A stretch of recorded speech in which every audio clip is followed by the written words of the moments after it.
திருவாரூர் மாவட்டத்தில் கடந்த 2 நாட்களாக பெய்து வரும் கனமழை காரணமாக 1000 ஏக்கர் நெற்பயிர்கள் தண்ணீரில் மூழ்கி சேதமடைந்துள்ளன.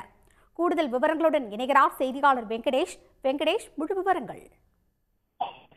திருவாரூர் மாவட்டத்தில் கடந்த 2 தினங்களாக கனமழை பெய்து வருகிறது. இதன் காரணமாக தற்போது சுமார் நம்ம திருவாரூர் மாவட்டத்தில் தற்போது வந்து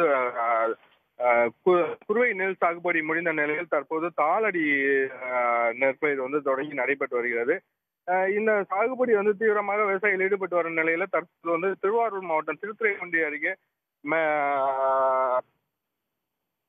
மரைக்காக்கோரையாறு மற்றும் வளவனாறு பகுதியில வந்து ஆறுகளில் வந்து தண்ணீர் வந்து வடியாத நிலையில வந்து, அதாவது குறிப்பாக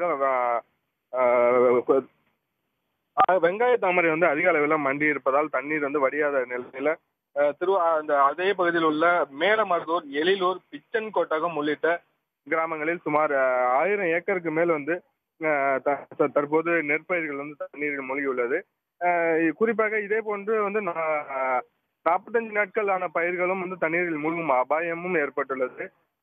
இந்த நெற்பயிர்கள் வந்து விவசாயிகள் வந்து உடனடியாக தண்ணீரை வடிய வைப்பதற்காக தற்போது டீசல் இன்ஜின் கொண்டு அந்த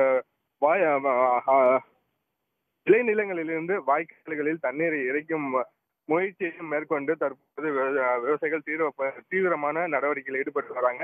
உடனடியாக தண்ணீரை வந்து அந்த வாய்க்கால் ஆறுகளில் உள்ள வெங்காய முறைகளை மாவட்ட நிர்வாகம் அகற்றி தந்தால் மட்டுமே இந்த நாங்கள் செய்த சாகுபடி வந்து அனைத்தும் மீண்டும் உயிர் தப்பும் எனவும், இல்லைனா பயிர்கள் அழிக்கும் அபாயம் ஏற்படும், இதனால் நாங்கள் செய்த செலவு மொத்தமும் வீணாக போய்விடும் என வேதனை தெரிவித்துள்ளனர். தகவல்களுக்கு நன்றி வெங்கடேஷ்.